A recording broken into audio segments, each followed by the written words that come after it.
Assalamualaikum warahmatullahi wabarakatuh. Jumpa lagi dengan saya Hikmatul Lailia di HL Channel pada pelajaran Sejarah Indonesia. Sebelum kita masuk ke materi, jangan lupa like, komen, dan subscribe ya sahabat. Nah, pada kesempatan kali ini kita akan mempelajari kompetensi dasar tentang menganalisis berbagai teori tentang proses masuknya agama dan kebudayaan Hindu dan Buddha serta pengaruhnya terhadap kehidupan masyarakat Indonesia. Memasuki abad Masehi, antara Indonesia dengan India sudah terjalin hubungan terutama dalam perdagangan. Malaka merupakan alternatif terdekat yang dilalui pedagang. Dalam hubungan tersebut masuk dan berkembang pula agama dan kebudayaan India di Indonesia. Nah, menurut ahli sejarah terdapat beberapa teori mengenai tokoh pembawa dan penyebar agama Hindu-Buddha ke Indonesia.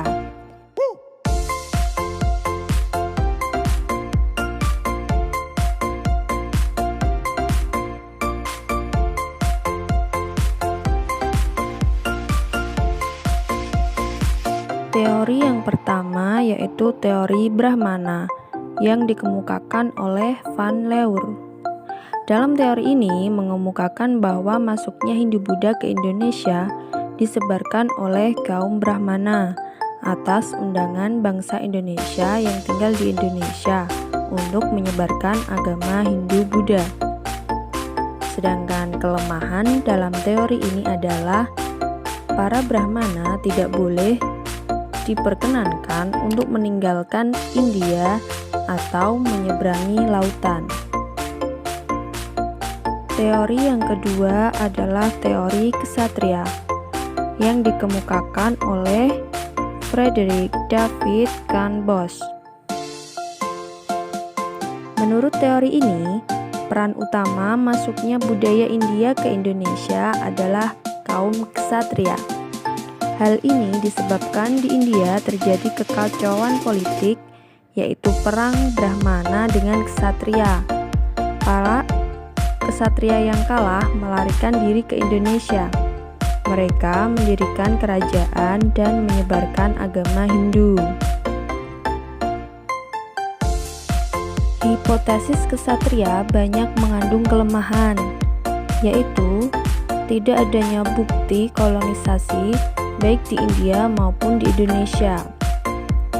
Kitab suci agama Hindu hanya boleh dipelajari oleh kaum Brahmana.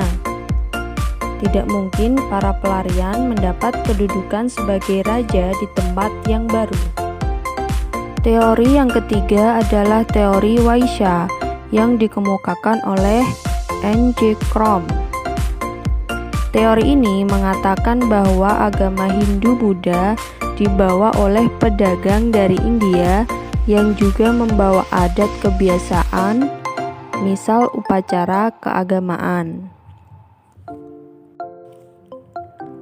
Teori ini juga dibantah ahli lain, karena tidak setiap orang boleh menyentuh kitab Weda, ajaran Hindu milik kaum Brahmana dan hanya mereka yang memahami kitab Weda.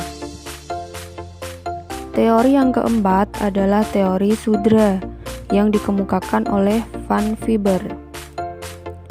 Dia berpendapat bahwa ajaran agama Hindu-Buddha dikembangkan di Indonesia melalui para kaum Sudra atau budak yang berimigrasi dari India ke Indonesia untuk mencari penghidupan dan kehidupan yang layak. Di samping itu, mereka juga menyebarkan ajaran agama Hindu-Buddha kepada masyarakat lokal. Teori ini juga dibantah ahli lain, karena tidak setiap orang boleh menyentuh kitab Weda, ajaran Hindu milik kaum Brahmana dan hanya mereka yang memahami kitab Weda. Teori yang kelima adalah teori arus balik atau nasional. Teori ini menyatakan bahwa orang Indonesia pergi ke India untuk belajar agama Hindu-Buddha. Kemudian, mereka kembali lagi ke Indonesia untuk menyebarkan agama tersebut kepada rakyat Indonesia.